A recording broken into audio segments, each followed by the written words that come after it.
नमस्कार, 12 बजे की 12 बड़ी खबरों में आप सभी दर्शकों का स्वागत है और मैं हूं आपके साथ अखंड राय। और आप देख रहे हैं उत्तर प्रदेश का तेजी से बढ़ता हुआ digital platform IBC 24 Uttar Pradesh Uttarakhand.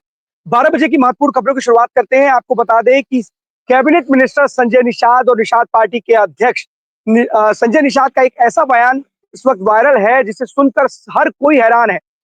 कोई भी ये नहीं समझ पाएगा कि संजय निषाद का ये बयान किसी माफिया को लेकर के बयान है या खुद को वो माफिया की छवि प्रदर्शित कर रहे हैं या फिर कैबिनेट मिनिस्टर के रूप में ये जो छवि है वो प्रदर्शित कर रहे हैं। अपने समाज के लोगों के ऊपर लिखे गए मुकदमे को लेकर के संजय निषाद ने ऐसा क्या बोला जिसको लेकर के अब सोशल मीडिया पर एक अलग रूप संजय निषाद का देखने को मिल रहा है और देखने को मिल रहा है कि कैसे एक कैबिनेट मिनिस्टर अब इस तरीके की असभ्य भाषा का प्रयोग कर रहा है पुलिस वालों को लेकर के। क्योंकि आपको याद होगा जब चुनाव थे, विधानसभा चुनाव की जब तैयारी चल रही थी 2022 की, तो अखिलेश यादव जो समाजवादी पार्टी के मुखिया हैं, उनका एक बयान पुलिस वालों को लेकर के वायरल हुआ था, जिसके बाद लोगों ने खूब खरी खोटी सुनाई थी। लेकिन आज संजय निषाद ने क्या कुछ कहा है, पहले तो आपको सुनाते हैं और खुद आप तय कीजिए कि संजय निषाद का ये बयान क्या किसी मिनिस्टर का बयान हो सकता है या फिर किसी गुंडे और माफिया की तरह का ये बयान है।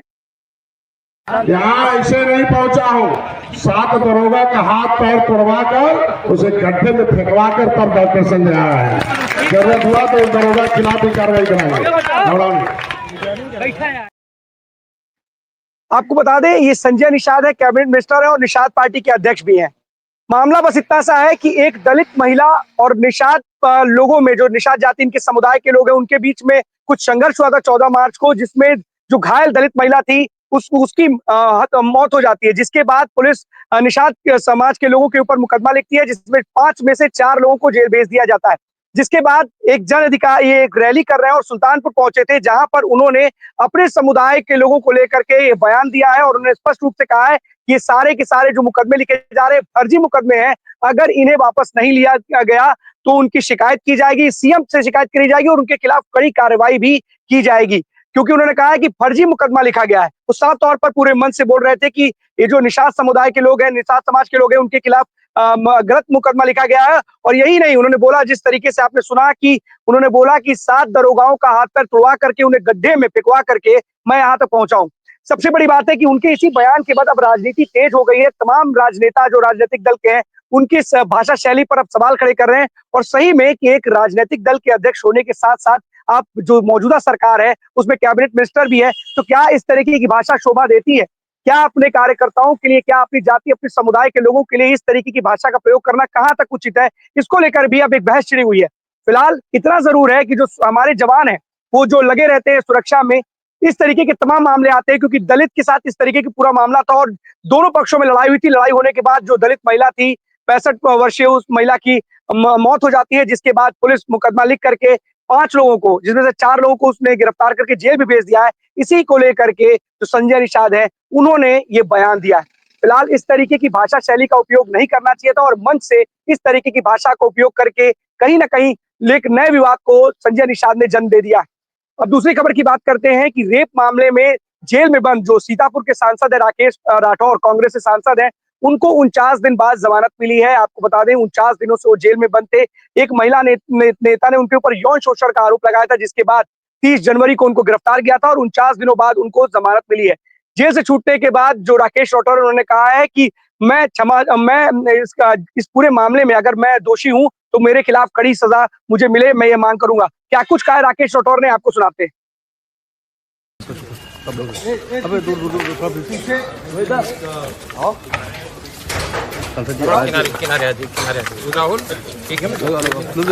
एक ये आज जमानत हो गई आपकी जी, बहुत लगभग 50 दिन के करीब हो गए हैं जी।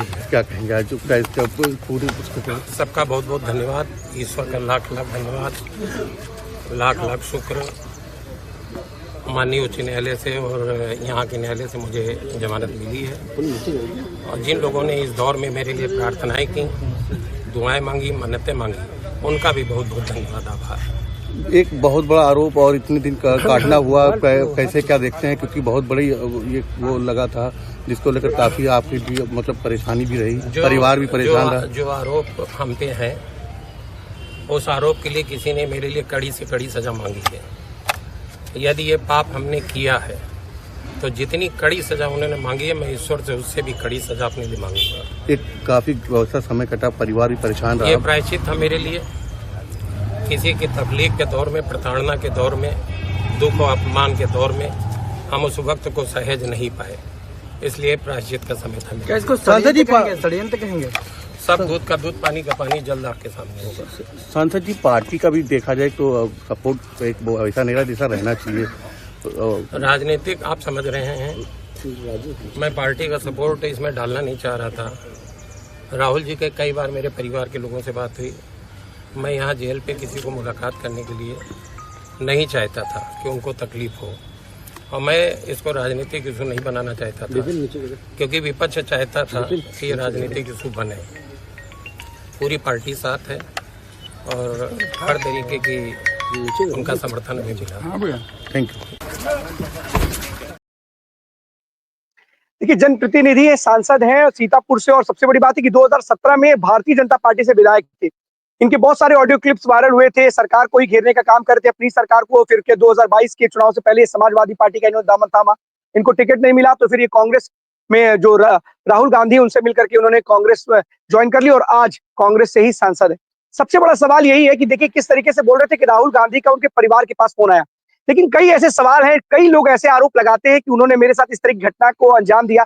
तो क्या विपक्ष उन्हीं जो इस तरीके के लोग आरोप लगाते हैं, उन्हीं आरोपों को मुद्दा बना करके घेरने का काम कर रहा है? तमाम ऐसी तस्वीरें और देखने को मिले किस तरीके से जो विपक्ष है वो लगातार सरकार को घेरने काम करता था, और कुलदीप सिंह सेंगर वाला मामला है, तमाम ऐसे जो राजनीतिक मामले हैं उसमें सरकार को घेरने का काम किया गया। लेकिन यहाँ पर आपने खुद सुना कि सांसद राकेश राठौर कह रहे थे कि पार्टी से मैं सहयोग नहीं लेना चाहता था, लेकिन राहुल गांधी ने उनके घर पर उनके परिवार वालों से बातचीत की। बिल्कुल सही बात है, किसी से आरोप लगा देना ही महज आरोप सिद्ध हो जाना नहीं होता है, बल्कि उसको आरोप आपको सिद्ध भी करना पड़ता है। न्यायपालिका है, जैसा इन्होंने बोला कि इन्हें न्यायपालिका पे भरोसा है, पीड़ित पक्ष का भी यही कहना है कि उन्हें भी न्यायपालिका पे भरोसा है। इतने कठोर जो आरोप लगे थे अगर उन आरोपों को अगर ध्यान से देखा जाता या उन धाराओं को देखा जाता तो शायद जमानत नहीं मिलती, लेकिन उसके बावजूद भी पीड़ित पक्ष ने कहा है कि हमें पूरा का पूरा भरोसा न्यायपालिका पे, हमें जरूर न्याय मिलेगा। अब देखने वाली बात है कि न्याय की बात तो दोनों तरफ से की जा रही है, कौन न्याय किसके लिए मिलता है और कौन न्याय के इंतजार में, क्योंकि सारे के सारे दावे अपनी तरफ से किए जाते हैं कि हम भी सही है। न्यायपालिका सिद्ध करेगा कि कौन सही और कौन गलत है। अब चलते हैं हमारे सहयोगी इंद्रवीर के पास। हमारे साथ इंद्रवीर रायबरेली से जुड़े हुए। इंद्रवीर, कौन सी बड़ी खबर है रायबरेली से आज? देखिए, अखंड रायबरेली की बात करें तो होली के एक दिन पहले, या होली के एग्जैक्टली डेट नहीं क्लियर है, लेकिन एक घटना हुई है थाना डलमऊ क्षेत्र के अंतर्गत, और वो पूरी मामला जो अगर बात करें तो टप्पेबाजी की है। और टप्पेबाजी होती है जिस तरीके से एक सराफा व्यवसायी डलमऊ क्षेत्र के अंतर्गत थाना जो आता है, वो जो है अपने मार्केट से जो है कहीं जा रहे थे और उनके साथ टप्पेबाज आते हैं और कहते हैं कि ऑनलाइन, जैसे अब आपके पास या हमारे पास आज के टाइम पे पैसा कैश नहीं होता है, तो हम लोग कहते नहीं भैया आप अखंड जी आप यूपीआई कर दीजिए, हमसे कैश ले लीजिए अगर हम नहीं चला रहे किसी वजह से।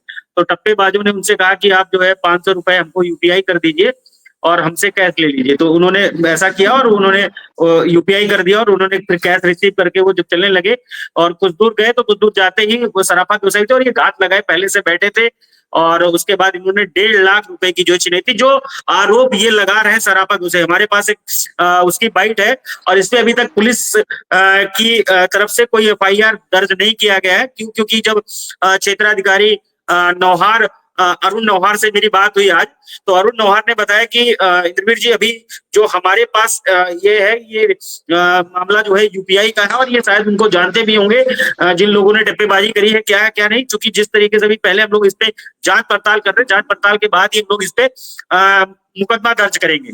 और खैर मैंने उनसे कहा भी कि जीरो टॉलरेंस के तहत आपको मुकदमा दर्ज करना चाहिए था और धाराएं कुछ भी नहीं, अगर मान लीजिए उनके पास नाम है तो अज्ञात में जीरो टॉलरेंस के तहत आपको एक मुकदमा दर्ज करना चाहिए। खैर उन्होंने कहा कि हम जांच करवा देखते हैं इस पे क्या होता है। पुलिस का एक अच्छा रवैया रहा, लेकिन अभी जिस तरीके से ये पीड़ित हैं और इनके साथ जो है घटनाएं हुई हैं, इसको देखते हुए पकड़ कहीं ना कहीं प्रॉब्लमें जो है, जैसे मान लीजिए अगर कल को छानबीन निकली और उसमें 1.5 लाख रुपए की छिनैती आती है तो फिर ये हो जाएगा ना कि सामने वाला गया और एफआईआर नहीं हो रही है और उसको लेकर के मीडिया में जा रहा है, वो परेशान है और एक सराफा व्यवसायी है।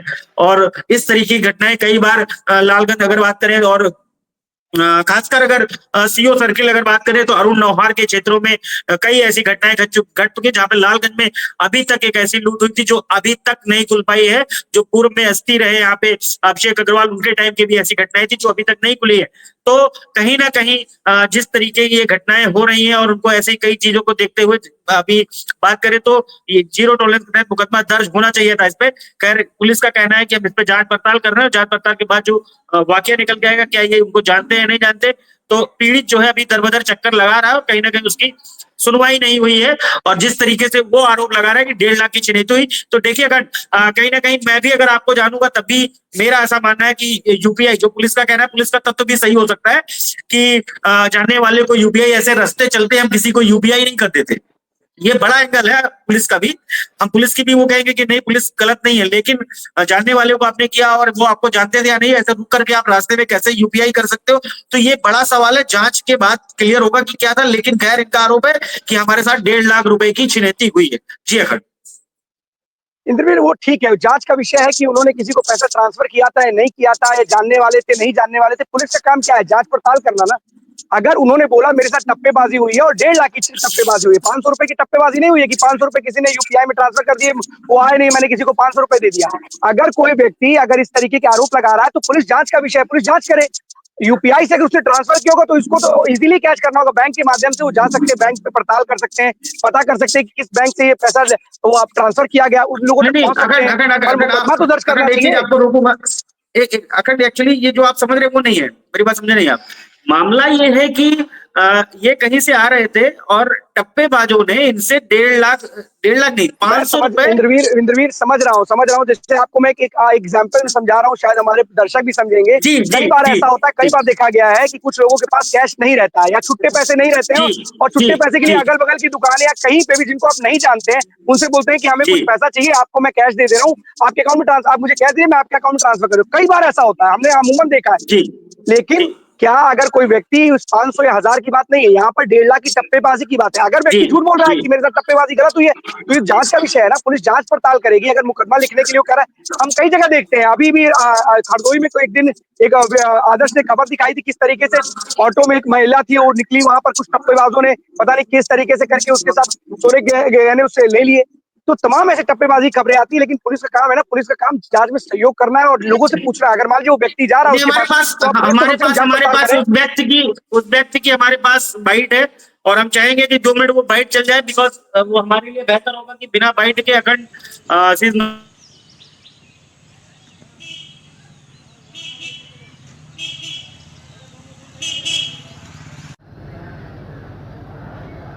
जी भैया, क्या नाम है आपका? राजेश श्याम कौशल, ग्राम सराय जिला। क्या घटना घटी आपके साथ? पैसा लेके हम आ रहे थे, एक लड़के ने ट्रांसफ़र मांगा जी, हमने उसे ट्रांसफ़र दे दिया। उसके बाद उसने ट्रांसफ़र दे के पैसा हमने नकद कर दिया जी, और उसके बाद ज़्यादा 5 मिनट के अंदर आए 8 से 10 लोग जी, मार के पैसा और मोबाइल छुड़ा ले। कितना पैसा छीन ले गए? 1.5 लाख रुपए। तो 1.5 लाख रुपए आपका लूट के लेके चले गए? जी जी जी। और ये घटना कहाँ पे घटी है?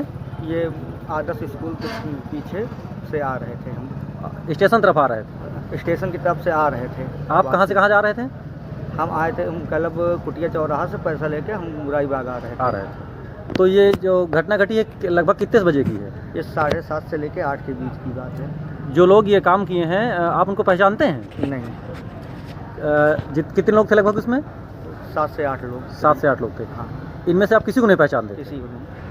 अच्छा, ठीक है, ठीक है। देखिए इनका कहना है कि ये 7 से 8 लोग थे और उन्होंने पहले इनसे 500 रुपए का जो है यूपीआई मांगा और इन्होंने 500 रुपए उनको जब यूपीआई देने के बाद इनसे कैश लिया और फिर जो है कैश लेकर ये चलने लगे। तो 7-8 लोग आए, घात लगाए बैठे थे लोग, ऐसा इनका कहना है। और उसके बाद उनको मारा भी और मारने के साथ साथ 1.5 लाख रुपए। इसका मतलब कि कहीं ना कहीं से उन लोगों को पता था कि जो है जो घटनाएं हो रही ज्यादा या टप्पेबाजी को लेकर के कहीं ना कहीं इनके पास पैसा है, सराफा व्यवसायी भी हैं ये, तो ये घटना हो भी सकती है। और पुलिस का अभी तक कहना है कि हमारे पास ये हो सकता है, पुलिस इस एंगल पे काम कर रही है कि हम ये जांच पड़ताल कर रहे हैं कि ये मामला एग्जैक्टली था क्या, ये जानने वाले तो नहीं थे कि कोई पुरानी रंजिश नहीं थी। और अभी जहां पर पुलिस का इतना ही कहूंगा मैं कि जहां पर जीरो टॉलरेंस के तहत पुलिस को जो है अगर आरोप है कि 1.5 लाख रुपए की छिनैती हुई है या लूट हुई है और मार हुई है, तो पुलिस को जीरो टॉलरेंस के तहत इस पर मुकदमा दर्ज करना चाहिए था। और जहां पर पुलिस ने अभी तक आज जब मेरी अरुण नौहार जो क्षेत्राधिकारी हैं वहां के डलमू थाना क्षेत्र के, उनसे जब मेरी बात हुई तो उन्होंने कहा कि निर्वीर अभी इस पे जो है मुकदमा दर्ज नहीं हुआ है और हम अपनी जांच पड़ताल कर रहे हैं। तो जांच पड़ताल आप किस क्या सिर्फ इसके उसमें कर रहे हो कि आपको वर्बली बता दिया गया?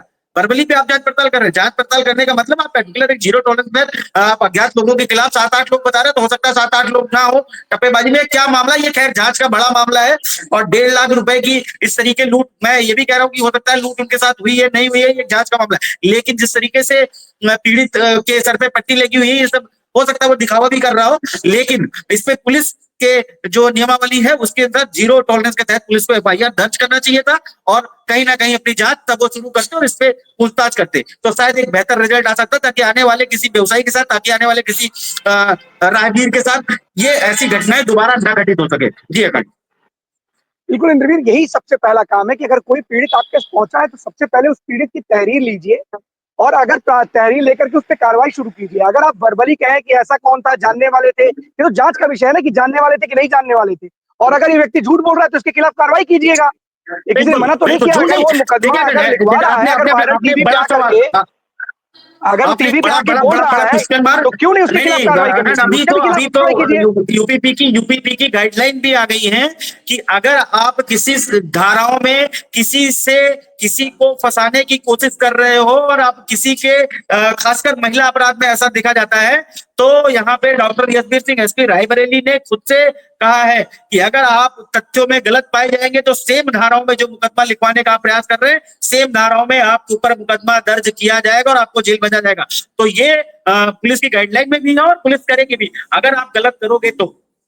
जी, और ये होना भी चाहिए ताकि सामने से झूठ बोलने वाला एक बार सोचे। बिल्कुल इंद्रवीर, अगर वो झूठ बोल रहा है तो उसके खिलाफ भी कार्रवाई कीजिए। जिन धाराओं में मुकदमा बनता है, अगर दूसरे के प्रति अगर पुलिस को परेशान करने के लिए या लोगों को ऊपर साजिशन कोई अगर किसी साजिश के तहत कर रहा है, क्योंकि अगर हम बाइट सुनेंगे तो स्पष्ट रूप से कह रहा है मैं उन्हें नहीं पहचानता हूँ। अगर नहीं पहचानता तो ये तो दावा कर रहा है ना कि मैं उसे नहीं पहचानता उन लोगों को। और अगर टप्पेबाजी की बात हुई है, 7 से 8 लोग हैं, अगर उस तरीके से पूरे मामले में इन्वॉल्व वो बता रहा है, तो कम से कम पीड़ित की मान लीजिए कि चोट लगी है किसी को, तो चोट लगा व्यक्ति झूठ नहीं बोलेगा। अब अलग विषय है कि अगर उसको लगा है कि उसका चोट, अगर आज की डेट में अगर वो कह रहा है कि मुझे चोट लगी, मुझे मारा पीटा गया, तो उसके आप तो मेडिकल करा सकते हैं ना, ये तो आपके पास अधिकार है, आप मेडिकल के लिए उसे जरूर भेज दीजिए। लेकिन इस तरह की घटना से बचने के लिए आप किसी देखिए, क्योंकि आगे आने वाले अगर ऐसे मामलों में अगर एफआईआर दर्ज नहीं होगी, कार्रवाई नहीं होगी, तो इनका मनोबल नहीं इन अपराधियों का बढ़ेगा। अपराधियों का मनोबल नहीं बढ़ेगा, बिल्कुल बढ़ेगा। आज इनके साथ 1.5 लाख की टप्पेबाजी हुई है, कल किसी के 10 लाख के साथ हुई, कल किसी के साथ 20 लाख की होगी। तो इस तरीके के मामलों में जीरो टॉलरेंस की नीति जो है, सरकार ने स्पष्ट रूप से कहा है कि अपराधियों के खिलाफ कड़ी कार्रवाई की जाए। और मुझे जहां तक लगता है कोई व्यक्ति आकर के इस तरीके से ऑन कैमरा इस तरीके की बातें नहीं करेगा। टप्पेबाजी की बात जरूर हो सकती है, हो सकता है जानने वाले व्यक्ति हों और उसके ऊपर घात लगा के बैठे हुए हों। नहीं, रिस्क भी है कि सेम इस तरीके से बड़े पैटर्न पे आके मीडिया के सामने आने से पहले 10 बार इंसान सोचेगा। मैं डेफिनेटली कह सकता हूँ अगर ये झूठ भी बोल रहा होगा तो हो सकता है कि इसके साथ 1.5 लाख की लूट ना हुई हो। और कई मामले ऐसे हुए कि चोरियां बड़ी बड़ी होती हैं, 1.5, 2 लाख चोरी की जिनका चोरी होती है लिखवा देते हैं 5, 10 लाख अमाउंट, और जब चोर पकड़ा जाता है तो 2500, 2600 रुपए। ऐसे कई खुलासे हम लोगों ने खुद प्रेस कॉन्फ्रेंस में पुलिस ने हम लोगों को दिखाया। हम लोगों ने उनसे पूछा है प्रेस कॉन्फ्रेंस में, जो साथित चोर रहे हैं उनसे पूछा भी है, तो उन्होंने बताया नहीं 2500 ही मिला। तो अखंड देखिए, ब्लेम लगाना पुलिस के ऊपर भी या किसी के ऊपर भी वो पॉसिबल आज के जमाने में नहीं है। पुलिस दूध का दूध और पानी का पानी करेगी, और खासकर अगर आपकी पुलिसिंग ईमानदारी है तो। और पुलिसिंग हर जगह ईमानदारी नहीं हो सकती, लेकिन हम जिस समय ये जरूर कहेंगे कि मैं अक्सर कहता नजर आता हूँ कि रायबरेली पुलिसिंग इसमें बड़े अच्छे से, बड़े सुचारू ढंग से काम कर रही है, और उसका रिजल्ट है कि यहाँ पे अपराध ग्राफ जो है वो डाउन है। जी अखंड। बिल्कुल इंद्रवीर, हम पुलिस पे सवाल नहीं खड़े कर सकते। हम बिल्कुल, पुलिस बहुत अच्छे से काम करी, तमाम अपराधियों का देखिए खुलासा भी उन्होंने अपराधों का किया और अपराधियों को जेल में भेजने का काम पुलिस ने किया। और दिन रात ये पुलिस हमारी सुरक्षा के लिए लगी रहती है, तो हम उस पर सवाल नहीं खड़े करते। लेकिन अगर कोई पीड़ित व्यक्ति आता है और अगर आपसे कहता है कि मेरे साथ इस तरह घटना घटित हुई है, तो कम से कम पहली जो आपकी जो मानवता बनती है कि आप उसकी तहरीर लिखे और उसके खिलाफ उसके संबंधित जो भी जांच हो उसको करिए। अगर ये व्यक्ति है, कोई भी व्यक्ति अगर झूठ बोलता है तो उसके खिलाफ उल्टा मुकदमा लिखिए। आपके यहाँ पास आए तो हाथ में आपके, तो उसके खिलाफ मुकदमा लिखिए, उसके खिलाफ कार्रवाई कीजिए कि आप भ्रमित करने का काम कर रहे थे, गुमराह करने का काम कर रहे थे, तमाम ऐसे मामले आते हैं। लेकिन अगर कोई व्यक्ति अगर इस तरीके से कहते हैं ना, गेहूं के साथ घुन पिसता है, अगर बुरे लोग हैं तो उसमें अच्छे लोग भी तो पिस जाते हैं। झूठ की बात होती, कई बार ऐसा भी होता है, आपको बता दो इंद्रवीर, आपने ऐसा बताया, मैं राजधानी की बात करूंगा, कई बार ऐसा भी हुआ कि 50 लाख रुपए की चोरी हुई है, लोगों ने 1 लाख रुपए की लिखाई है, क्योंकि उनको बताना जी पड़ेगा कि भैया 49 लाख रुपए लाए कहां से। सवाल ये भी होता है। तो कई कई अलग अलग मामले हैं, कहीं कम का भी होता है, जी कहीं अधिक का भी होता है। और अभी एक मामला चर्चा का विषय रहा था, बहुत सारे ऐसे चर्चे के विषय रहते हैं कि बहुत बड़ी चोरी होती है, लेकिन चुप मार के लोग बैठ जाते हैं, बताते ही नहीं है कि हमारे यहाँ इतने की चोरी, क्योंकि वो बताएंगे कैसे कि कहाँ से पैसा आया, ये चोरी थी। तो देखिए, अब एक्चुअली पुलिस को दोष नहीं दिया जा रहा, बिल्कुल ये इस पे जो है हमारा आपका सबका अनुभव हो सकता है कम हो, हमारे ज्ञानेंद्र भाई हैं, ज्ञानेंद्र भाई के पास अनुभव ज्यादा है पुलिसिंग का। ठीक है सर। बिल्कुल ज्ञानेंद्र हमारे साथ जुड़े, अब हो सकता हो इनकी भी खबर पुलिसिंग से ही हो, क्योंकि प्रतापगढ़ में देखिए जिस तरीके का इन्होंने खबर बिल्कुल जेन्युइन दिखाई, क्योंकि जिस तरीके से महाकुंभ के दौरान ज्ञानेंद्र ने दिखाया कि किस तरीके का रवैया रहा है, अपने आप में एक खबर भी उन्होंने बताई थी, अपने आप में हैरान कर देने वाली थी कि शादी के दरमियान एक व्हीकल जाता है, और वो भी अगर आप सोचिए किसी लड़की के घर में शादी हो और अगर लड़की के परिवार वालों के सामान को रोक लिया जाए, अगर उस दिन कोई घटना घट जाती है, कोई ऐसी बात हो जाती है जिसकी वजह से पूरा का पूरा कार्यक्रम बर्बाद हो जाता, तो उसके लिए कौन जिम्मेदार होता। लखनऊ में अभी आपको बाद में बताएंगे, लखनऊ में किस तरीके से वकीलों के आगे नतमस्तक पुलिस होती जा रही है, किस तरीके से वकीलों के आंदोलन के आगे पुलिस को कार्रवाई करनी पड़ रही है। तो ऐसी नौबत क्यों आती है, सवाल ये भी है। राजधानी में इस तरीके की अगर नौबत आई है तो हम ये कह सकते हैं कहीं ना कहीं इस तरीके की व्यवस्था है, और आपके हाथ में पूरा कानून व्यवस्था आपके हाथों में, तो हमें लगता है सही तरीके से पालन करना चाहिए। बहुत बहुत धन्यवाद आपका तमाम जानकारी के लिए। Thank you Gyanendra so much. Pratapgarh से जुड़े, ज्ञानेंद्र कौन सी बड़ी खबर है? बिल्कुल देखिए, टप्पेबाजी की बात हो रही थी तो कल मेरी पूरी बात कंप्लीट नहीं हो पाई थी, उसके बाद मैं कनेक्ट नहीं हो पाया था। आईपीएल की ही बात करूंगा। अखंड, मैंने कल बताया था कि किस तरीके से सट्टेबाजों का जो है लगातार अब यहाँ पे एक तरीके से अब खुलेआम हो चुका है। और कल जब मैं खबर दिखा रहा था तब भी कुछ लोग मेरा लाइव देख रहे थे और कुछ उसमें से परिवार ही थे। अब वो निवेदन लगातार ये कर रहे हैं, मेरे पास ऐसे कुछ परिवार हैं और उनके बेटे बर्बाद हो, फिलहाल अभी वो परिवार बर्बाद हो चुका है, लेकिन अभी वो लड़के जो है थोड़ा सा लाइन पे आ चुके हैं। लेकिन वो अब उस परिवारों का ये कहना है, उन परिवारों का ये, मैं कोशिश एक बार जरूर करूंगा उन लोगों से कभी 12 बजे 12 खबरों में उनको ले आने का प्रयास करूंगा, बट उनका फेस और नाम डिस्क्लोज नहीं करूंगा, क्योंकि उनकी भी एक पहचान होती है। मैं कोशिश मेरी रहेगी कि कल के 12 बजे के लाइव में मैं उनको रखूं। बात ये आके फंस गई है कि पुलिस जैसे कि लगातार प्रतापगढ़ पुलिसिंग अपना सर्विलांस ट्रैकिंग सिस्टम पूरा वो करती है, आखिर इन सट्टेबाजों को पकड़ने को लेकर के अभी तक कार्रवाई क्यों नहीं की जाती है? वादे बहुत बड़े बड़े किए जाते हैं प्रतापगढ़ पुलिसिंग की ओर से कि सबसे हाईटेक्स है, हम लोगों ने लगातार महाकुंभ बहुत ही अच्छा आयोजन कराया, वो तो हम लोगों ने देखा भी किस तरीके से प्रतापगढ़ पुलिसिंग ने आयोजन कराया और किस तरीके से श्रद्धालु गए। आप अपराधियों के पकड़ने की बात कर रहे हैं, ऐसे कई मामले हैं जो अभी तक डिस्क्लोज नहीं हुए हैं, और इतना बड़ा इवेंट्स अब पूरे इंडिया में होने चल रहा है। इस इवेंट की नजर इंडिया में नहीं ऑल ओवर वर्ल्ड पे रहती है, क्रिकेट प्रेमियों की नजर होती है। और आप तो लखनऊ में है, इकाना में है, और खासतौर पे देखते ही होंगे कि यूपी पुलिस और खासतौर पे एसटीएफ और वहां की पुलिस किस तरीके से सट्टेबाजों को लेकर के खुलासे करते रहते हैं। लेकिन आज तक की मैं बात करूंगा, मैं अभी तक जब से ये आईपीएल हुआ है और मेरे पत्रकारिता की पूरी लाइफ में कभी भी कोई भी सट्टेबाज यहाँ पे पकड़ा ही नहीं गया है। मैं पिछले ही साल की बात कर रहा हूँ कि एक सट्टेबाज को पकड़ा तो जाता है 5 बजे के आसपास, बट उसे 11:30 बजे छोड़ दिया जाता है, और सिर्फ ये कह के कि उनके पास कोई प्रूफ नहीं था, कोई कुछ मिला नहीं। आपके पास मोबाइल मिले थे, आप उसको इंट्रोगेट करते तो शायद कुछ ना कुछ प्रूफ मिलते, कुछ ना कुछ वो बोलता। इतना बड़ा सट्टेबाज आपने पकड़ा था, और कई पकड़े जाते हैं लेकिन छूट जाते हैं, मुचलके पे छोड़ दिए जाते हैं। सोचिए कि आप कोई कार्रवाई नहीं करते, आप चाहते तो उनके पूरे गिरोह को पकड़ सकते हैं। आप कई घर बर्बाद हो रहे हैं, आपको ये जानकारी होती है कि ये व्यक्ति फला व्यक्ति से खेलता है। ये सही है कि हाँ कुछ ऐप्स हैं, जैसे कई ऐप्स हैं, उनका नाम नहीं लेना चाहेंगे क्योंकि साफ तौर पे उन ऐप्सों को, लेकिन वो भारत सरकार के द्वारा चलते हैं। लेकिन ये जो वेबसाइट्स वाले सट्टेबाज होते हैं उनको लेकर के किस तरीके से प्रतापगढ़ में, मैंने कल भी कहा था कि जौनपुर, प्रयागराज, कौशाम्बी, रायबरेली, अमेठी, सुल्तानपुर, ये आसपास के जितने भी जिले हैं, आप विश्वास नहीं करेंगे, प्रतापगढ़ से कमान होता, और ये पूरा का पूरा कमान सेंटर शहर के बीचों बीच होता है। और ये भी है, ये भी मेरे पास सारे नाम हैं, मेरे पास सारे, पुलिस भी जानती है, एसओजी की भी टीम जानती है, लेकिन कार्रवाई कोई नहीं करता है। कार्रवाई के नाम पे 0 सन्नाटा होता है।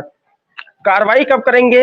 ये पूरा शहर से कमान होता है, गाड़ियों में बैठ के ये लोग कमान करते हैं, कहीं किसी घर पे बैठ के कमान करते हैं, उनके साथ उनके अंडर में ना जाने कितने लोग जुड़े होते हैं, पूरा डिवाइड कर दिया जाता है। और हर एक, कहा जाता, मैं किसी पुलिस कर्मियों के ऊपर आरोप नहीं लगाऊंगा, लेकिन जो मेरे सूत्र बताते हैं, कहा जाता है कि इनको हफ्ता पहुंचता है। तो अब ये समझ लीजिए कि मैं आरोप नहीं लगा रहा हूं, लेकिन ये मैंने सुना है। अब ये तथ्य जब मेरे पास कभी प्रूफ आएगा तो उस प्रूफ के साथ मैं बात करूंगा कि किस तरीके से, मैं ये गारंटी दे रहा हूं कि मैं प्रूफ आपको प्रोवाइड करूंगा। IBC 24 उस प्रूफ को दिखाएगा कि किस तरीके से यहाँ पे सट्टेबाजी का दौर चला है। WPL हुआ, चैंपियंस ट्रॉफी हुई, T20 वर्ल्ड कप हुआ, फिर IPL हुआ, फिर वर्ल्ड कप हुआ। इस दौरान कितने घर बर्बाद हुए। मैंने कहा ना, मेरे पास 6 से 7 परिवार हैं, और गारंटी के साथ कह रहा हूं कि वो परिवार, आपको अभी मैं बताऊंगा तो शायद आप खुद दंग रह जाएंगे। 90 लाख से अधिक उन लोगों ने भरपाई की है। मेरे उनके लड़कों से भी बात हुई, 90 लाख से अधिक उन लोगों ने कैसे कैसे दुकानों में से पैसा ले जा करके, घर को, जमीन को गिरवी रख करके उन लोगों ने उस कर्जे को उतारा है। फिलहाल आज वो लड़के, हाँ ये कह सकते हैं कि रूट पे हैं, अब वो घर द्वार देख रहे हैं, लेकिन अगर वो भी एक क्रिकेट प्रेमी है, हो सकता है फिर से IPL शुरू हो रहा है, कहीं ना कहीं फिर से उनका मूड घूम सकता है। कल उस लड़के के पिताजी मुझसे फिर मिले थे, उन्होंने मेरा, हम लोगों का लाइव देखा, किसी कारणवश मेरा डिस्कनेक्ट हो गया था, लेकिन वो साफ तौर पे कह रहे थे कि भैया आप लोग चाहेंगे तो इसकी ये आवाज मुख्यमंत्री तक जाएगी, और शायद कहीं ना कहीं प्रतापगढ़ की पुलिस थोड़ी सी एक्टिव होगी और उन सट्टेबाजों को पकड़ने का प्रयास करेगी जो खुलेआम सट्टेबाजी कराते हैं। अखंड, यानी दिक्कत यही है कि सबसे बड़ी समस्या जानते क्या है कि देखिए, पुलिस के पास है, पुलिस को कार्रवाई जरूर करनी चाहिए, ऐसे लोगों को पकड़ करके चिन्हित करना चाहिए। अगर देखिए कोई अगर माहौल बिगाड़ने का काम होता है तो पुलिस गुंडों को चिन्हित करती है ना, कि ऐसी कोई स्थिति पैदा होगी तो उनको चिन्हित करते हुए उनको नजरबंद कर दिया जाता है, उनके खिलाफ उनके ऊपर नजर रखी जाती है। तो क्या पुलिस वालों को ये पता नहीं कि कौन बुकी है, कौन सट्टा खिलाता है, कौन से होटल्स हैं, कौन सी जगह है, क्या उनको हॉटस्पॉट्स नहीं पता है पुलिस वालों को कि इन जगहों पर इस तरीके की चीजें, इस तरह की गतिविधियां चलती है। तमाम संसाधन उपलब्ध है पुलिस के पास, और बिल्कुल सही बात है कि कई परिवार बर्बाद हो रहे हैं, एक आध परिवार की बात नहीं, कई परिवार बर्बाद हो रहे हैं, और उनकी जो बच्चे हैं, यहाँ तक की स्थितियां हो जाती है, जो कर्ज के मायाजाल में फंस जाता है बच्चा या उसका परिवार, उसकी स्थितियां इस कदर हो जाती है, जैसा आपने बताया कि वो रूट पे आ जाते हैं। लेकिन क्या इस तरीके की स्थितियां पैदा होनी चाहिए? सवाल तो यही खड़ा होता है। तो पुलिस के पास इतने संसाधन होने के बावजूद क्या इस तरीके की, क्या उन्होंने कोई एक मॉनिटरिंग नहीं कर रखी है? क्या उन लोगों पर नजर बना करके नहीं रखा हुआ है कौन कौन से लोग इस तरीके के गलत काम करते हैं?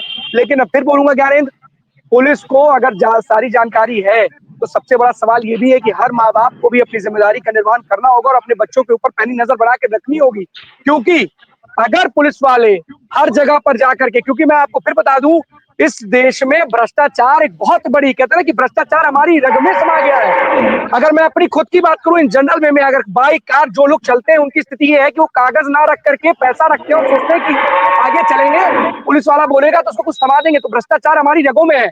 अगर पुलिस वालों के लिए सबसे बड़ी बात है कि पुलिस वाले कब आपके ऊपर कार्रवाई करेंगे, क्योंकि उन्हें पता है पकड़े जाओ उससे पहले वहां पे उनको कुछ मिल जाएगा। तो भैया बहुत सारे लोग, अच्छे लोग भी हैं, बुरे लोग भी हैं, लेकिन हमें अपने परिवार वालों को, हमें अपने बच्चों को ये समझाना पड़ेगा कि क्या अच्छा और क्या गलत है। एक बात आप किसी पे ज्ञान कहता हूँ, शराब मिलती है ना, लाइसेंसी दुकानों पर शराब मिलती है, मॉडल शॉप में शराब मिलती है, और किसी तरीके से कोई अवैध कारोबार जो करता है शराब का, अवैध और वैध में ही अंतर है। बेच रहे हैं अगर लीगल लाइसेंस दे करके तो वैध है, शराब पिलाना जहर नहीं है, गलत नहीं है, लेकिन अगर अवैध तरीके से बेच रहे हैं तो वो अवैध हो जाता है। तो कहीं ना कहीं देखिए, हम फिर बोल रहे हैं, हम नाम नहीं ले रहे हैं किसी भी वेबसाइट्स का, लेकिन ऐसी कई एप्लीकेशंस हैं जो बच्चों को बर्बाद कर रही हैं। जो खुद बिल्कुल, सत्ता अखंड देखिए, बिल्कुल। खिला रही हैं, और उन एप्लीकेशंस के डायरेक्ट ना तो किसी बुकी की आवश्यकता है ना किसी की जरूरत है, उस पर डायरेक्ट पैसा लगाइए। कैसे आप उन पे लगाम लगा पाएंगे? सवाल तो ये खड़ी है, करोड़ों का सपना दिखाते हैं कि करोड़ों रुपए आपको मिल जाएंगे, तो क्या पुलिस कैसे कार्रवाई करेगी? सरकार को इसके ऊपर कार्रवाई नहीं करनी चाहिए? सरकार को तो इसके ऊपर बिल्कुल, कार्रवाई करनी चाहिए, और पुलिस वालों को बिल्कुल ऐसे लोगों को चिन्हित करके उनके खिलाफ कठोर कार्रवाई करनी बिल्कुल। चाहिए। बिल्कुल, अखंड देखिए, मैंने आपसे कल भी कहा था कि एक सिपाही थे, मैं उनका नाम भी नहीं लूँगा, एसओजी के एक सिपाही थे और फिलहाल एसओजी की सारी टीम मुझे जानती है। मैं नाम नहीं लेना चाहूँगा और मैं उनसे पिछले आईपीएल भी कहा था, इस बार भी मैंने उनसे कहा कि भाई यार, आप चाहोगे तो उस पूरे बुकी को आप लोग हैंडओवर कर सकते हो, पकड़ सकते हो। आपकी एक बड़ी उपलब्धि होगी और हो सकता है कि कुछ ना कुछ आप लोगों को रिवॉर्ड भी मिले। तो उन्होंने साफ तौर पे मुझे मजाक में बोला, मेरे हाथ पे हाथ रखा, कहा भाई उन लोगों के पास कुछ मिलता नहीं है मोबाइल के अलावा। 2 मोबाइल मिलेंगे, 3 मोबाइल मिलेंगे, बहुत होगा, इससे ज्यादा कुछ नहीं मिलेगा। तो हमने कहा कि आप लोगों के पास इतनी बड़ी सर्विलांस एक्टिविटी है कि आप लोग चाहोगे तो पूरा उनका मोबाइल डाटा छान लोगे, इंट्रोगेट करोगे, 1 से 2 घंटे के अंदर वो पूरा का पूरा आप निकाल डालेंगे। तो उन्होंने कहा कि भाई यहाँ से वो लोग रायबरेली तक पूरा कमान करते हैं। आपको ये बता दें कि प्रतापगढ़ से रायबरेली कनेक्शन जरूर जुड़ता है, क्योंकि बुकी सारे के सारे, और अगर मैं बात करूं तो लखनऊ के भी बुकी, वो एसओजी वाले बता रहे थे कि पूरी की पूरी बुकी की टीम प्रतापगढ़ से लखनऊ के बीच में रायबरेली हब पड़ता है, यहीं से पूरे आसपास के एरिया के कमान किया जाता है। तो साफ सोचिए कि जानकारी सबको है लेकिन कार्रवाई कुछ नहीं है उनके पास। कल एक शख्स ऐसे ही मुझसे कहने लगा कि अगर पुलिस चाहे, और उनको, वो बाहर के थे, वो अदर स्टेट में पुलिस की ही नौकरी करते हैं, मैं उस स्टेट का भी नाम नहीं लूंगा। उन्होंने कहा कि हम लोगों ने बहुत बड़ी कार्रवाई की है, खासतौर पे बुकी को लेकर के। केवल एक मोबाइल भी अगर उनकी मिल जाए तो हम लोग केवल एक मोबाइल से पूरा का पूरा डाटा निकाल देते हैं कि कौन कितने लोग, ये कितने लोगों को खिला रहे हैं। तो साफ तौर पे जब उस व्यक्ति ने ये कह दिया कि हम लोग पूरा का पूरा डाटा निकाल सकते हैं, हर एक बुकी, वो बुकी का किससे कनेक्शन है, हम लोग यहाँ तक पहुंच सकते हैं, तो साफ तौर पे तो प्रतापगढ़ पुलिस ये चाह करके भी, अगर वो चाह ले तो आज की डेट में जितनी बुकी है वो सारे बुक बंद हो सकते हैं, वो सारे गैम्बलिंग के खेल्स बंद हो सकते हैं। क्योंकि साफ तौर पे देखा जाता है कि प्रतापगढ़ पुलिस साफ तौर पे केवल एक अपने आप से पड़ला, मतलब कह सकते हैं कि कहीं ना कहीं इनका खेल खराब हो जाए, तो साफ तौर पे पड़ला झाड़ने का प्रयास करती है। और हम लोगों को सिर्फ यही कहती है कि यार उन लोगों के पास मिलता नहीं है, हम लोग दबिश भी दें तो कुछ मिलेगा नहीं। तो आप पड़ला मत झाड़िए, आप पहले दबिश दीजिए, आप उठाइए, आप उनका मुचलके पे चालान आप करके छोड़ दे रहे हैं, सिर्फ इतना आप करते हैं, आप उनके खिलाफ मुकदमा भी नहीं दर्ज करते। अरे ठीक है, ऐसी आईपीसी है कि उनको जेल नहीं मिले, लेकिन आप मुकदमा तो लिख सकते हैं, थोड़ी सी तो खलबली मचेगी और सारी बुकी के अंदर जो है वो थोड़ा सा दबाव में आएंगे, हो सकता है बुक बंद करते हैं, हो सकता है वो लोग खिलाना बंद करते हैं, ये भी बहुत सारी चीजें हो सकती है, लेकिन आप कार्रवाई तो करिए। कार्रवाई करेंगे, डर फैलेगा, प्रतापगढ़ पुलिसिंग थोड़ी सी चुस्त दुरुस्त दिखेगी, आप पूरे आईपीएल केवल एक्टिव हो जाए तो कई घर बर्बाद होने से बच सकते हैं। मैंने आपसे फिर कहा कि मेरे पास ऐसे 6-7 परिवार हैं जो करोड़ से 2 करोड़ के माइनस में चल रहे हैं। वो लगातार मुझसे कांटेक्ट में, आज से नहीं 2 महीने के आसपास से मुझसे कांटेक्ट में, और ये मैं गारंटी दे रहा हूं कि उन परिवारों को मैं IBC 24 पे जरूर बैठाऊंगा और लाइव के दौरान उनका मैं फेस नहीं दिखाऊंगा, ना नाम बताऊंगा, लेकिन उन परिवारों को मैं बैठाऊंगा, वो लड़का भी उस लड़के को भी बैठाने का प्रयास करूंगा। तो कितने परिवार बर्बाद, और मेरे जानकारी में तो 6-7 परिवार को शहर के बीचों बीच में रहते हैं, मुझसे कांटेक्ट में, तो मुलाकात होती रहती है। अगर वो मुझसे पहले मिले होते तो शायद उन लड़कों का जो है लाइन वो मुझे बताते, लेकिन बताने से डरते, क्योंकि एक पत्रकार हूं तो थोड़ा सा आप भी जान रहे हैं कि पत्रकारों से लोग बताने से हिचकते हैं। और फिलहाल पुलिस देखते हैं कि अब कितनी कार्रवाई करती है। अगर वो प्रतापगढ़ की पुलिस ये लाइव देख रही है तो खास तौर पे निवेदन है कि अभी भी समय है, हमारे पास 2 दिन का समय है, और कार्रवाई करना चाहेंगे तो आप प्रतापगढ़ के जितने भी बुकी हैं सट्टेबाज हैं, आप उनको गिरफ्तार कर सकते हैं, आप उनके खिलाफ कड़ी कार्रवाई कर सकते हैं, आप बहुत कुछ कर सकते हैं। निवेदन है कि और घर बर्बाद होने से पहले ही आप जो है कार्रवाई करें। अखंड।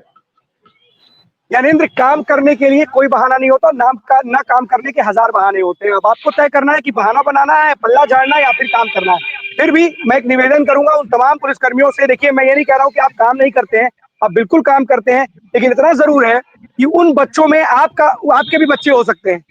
उन परिवार में जिनके ऊपर कर्जा हो सकता हो, आपके ऊपर भी कर्जा हो जाए और आपका भी घर बर्बाद हो जाए।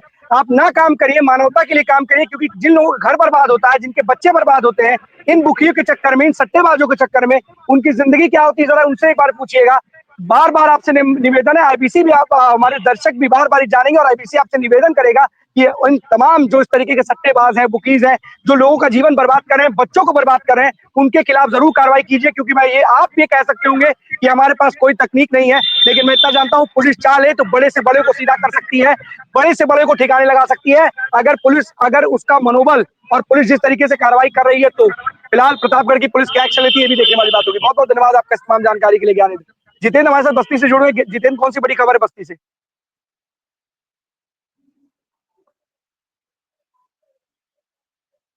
अगर बस्ती से अगर बड़ी खबर की बात की जाए तो पहली बड़ा खबर मैं आपको बता दूं कि वो शिक्षा विभाग से लेके खंड विकास अधिकारी, आपको बता दें कि खंड शिक्षा अधिकारी है।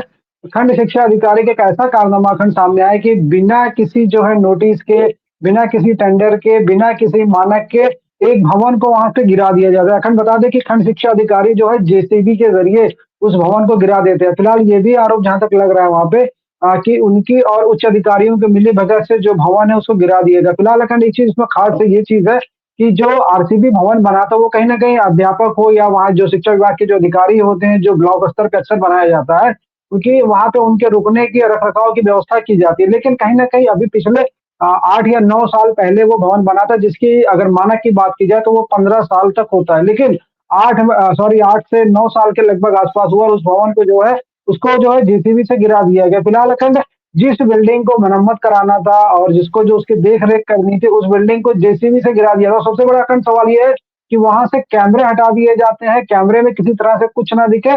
दूसरा सबसे बड़ा अखंड सवाल है कि होली में जिस तरह से लंबी छुट्टी होती है, उस लंबी छुट्टी का फायदा उठाते हुए खंड शिक्षा अधिकारी वहां पे दिखे। अखंड अभी विजुअल पे लोगों को शायद दिख सकता है कि भवन को जेसीबी से गिरा दिया गया, ध्वस्त कर दिया गया, लेकिन अभी तक किसी भी शिक्षा विभाग के अधिकारी का अगर बात की जाए तो कहीं से किसी का कोई बयान अभी तक नहीं आया है। क्योंकि कल से ही ये खबरें लगातार जो है चल रही है बस्ती की सोशल मीडिया हैंडल पे, लेकिन किसी भी तरीके से अधिकारी अभी तक बोलते हुए नहीं नजर आया। अखंड एक ऑडियो भी है, हाँ आईबीसी उसकी पुष्टि नहीं करता, लेकिन वो ऑडियो अगर प्ले होगा उसमें आप ये साफ देख सकते हैं कि जो खंड शिक्षा अधिकारी है किस तरीके से अपने ही अध्यापक से अमर्यादित भाषा का भी प्रयोग कर रहे हैं। अखंड ये सबसे बड़ा सवाल है कि आखिर में इतना बड़ा आरसीबी भवन जो है बिना किसी टेंडर के, बिना किसी मानक के उसे कैसे गिरा दिया जा सकता है और एक उच्च अधिकारी इसमें किसी तरह से कोई बयान देने के लिए तैयार नहीं है। अखंड खंड शिक्षा अधिकारी के पास इतना बड़ा अधिकार है कि किसी भवन को गिरा देंगे? क्या है वो जिले के खंड शिक्षा अधिकारी के पास जो अपने दायित्व है, उन दायित्वों से हट करके क्या उनको खंड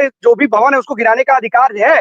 और अगर इस तरीके का कोई भी भवन गिराया गया है खंड शिक्षा अधिकारी या उनके उच्च अधिकारियों द्वारा, तो क्या इसको लेकर के कोई जानकारी है या किसी ने इस पर कोई बयान दिया है? सबसे बड़ी बात है कि क्या अधिकारी, अगर इस तरीके का कोई भवन गिरा है और इसको लेकर के कोई ना टेंडर है, कोई ना मानक है, कोई भी प्रक्रिया का पालन नहीं किया गया, तो क्या कोई कार्रवाई की गई जितेंद्र इस पूरे मसले पर? हम कहते कोई ऑडियो वायरल हुआ ना हुआ, क्या इस पूरे मसले पर क्या जो प्रक्रिया का पालन करना था, क्या उसका प्रक्रिया का पालन किया गया है? और अगर नहीं किया गया है तो अब तक दोषी लोगों के खिलाफ कार्रवाई क्यों नहीं की गई? अभी तक किसी भी तरह की जो कार्रवाई है वो खंड शिक्षा अधिकारी पे नहीं किया। फिलहाल अखंड जिस तरीके से क्योंकि उसकी टेंडरिंग होती है, कम से कम 3 लोगों को टेंडर में सबमिटिंग करना होता है। बिना 3 लोगों के टेंडर में अप्लाई किए हुए जब तक वो टेंडर खुलता नहीं है, कम से कम 3 लोगों की उसमें स्वीकृति होना जरूरी है। लेकिन इस तरह का कोई भी नियम उसमें लगाया नहीं गया, ना उसको टेंडर में डाला गया उसको किसी तरीके से, और ना ही उसका कोई मानक लिया गया है। आप छुट्टी के समय में जेसीबी लेके चले जाते हैं, बिल्डिंग को ध्वस्त कर देते हैं, जो कि उसकी अभी 15 साल तक उसका नियम था कि वो 15 साल तक उसकी वो बिल्डिंग आखिर अभी इतनी जल्दीबाजी में क्यों थे खंड शिक्षा अधिकारी महोदय? इतनी जल्दीबाजी में की थी क्या आखिरकार? था क्या उनके घर की बिल्डिंग थी, उनका खुद का घर था, या उनका कोई कैंपस था कि जिसको जाकर उन्होंने ध्वस्त करा दिया? इनके खिलाफ तो कड़ी कार्रवाई होनी चाहिए जितेंद्र। अब तक अगर किसी ने हाथ पे हाथ धरे बैठे हैं, उनके खिलाफ कोई कार्रवाई नहीं, तो अपने आप में बड़ा सवाल है क्या कर रहे हैं वहां के अधिकारी? बिल्कुल अखंड कि हो सकती है, जिस तरीके से ये भी जानकारी लग रही है कि जो है जो उच्च अधिकारी है उनके बहुत चहेते भी जो माने जाते हैं खंड शिक्षा अधिकारी, लेकिन कहीं न कहीं चहेते का मतलब अखंड ये नहीं होता है कि आप उस बिल्डिंग को ही गिरा दें। फिलहाल जिस तरीके से वो बिल्डिंग गिरी है, काफ़ी जो है इस समय जो वहाँ के ग्रामीण हैं, उन लोगों ने जिलाधिकारी से शिकायत भी की है कि खंड शिक्षा अधिकारी के खिलाफ जो उचित कार्रवाई भी की जाए। फिलहाल लेकिन अभी तक किसी तरह की कोई कार्रवाई सामने नहीं देखी है, लेकिन लगातार जिस तरीके से खबरें चल रही हैं डीएम के पास भी ये मामला पहुँचा हुआ है, लेकिन अभी तक कोई बयान या किसी तरह का कोई अभी तक लेटर एक जारी नहीं हुआ है कि जिसमें जो अधिकारी ये अवगत करा सके कि क्यों इस तरीके से किया गया। और ये भी अखंड जिस तरीके से खंड शिक्षा अधिकारी महोदय द्वारा अगर उस बिल्डिंग को खुदा किया गया, वहाँ पे जेसीबी लगाई गई है, कहीं न कहीं ये भी जानकारी लगी है अपने चहेते ठेकेदारों को टेंडर उनको जो उनके द्वारे जो इसको गिरा दिया गया। अखंड सवालिया निशान तो ये खड़ा हो रहा है कि अधिकारी अभी तक अपनी चुप्पी क्यों साधे हुए हैं, उनके कानों तक जू क्यों नहीं रेंग रही है कि अभी तक जो है उन शिक्षा जो खंड शिक्षा अधिकारी उन पे कार्रवाई क्यों नहीं की जा रही है अखंड।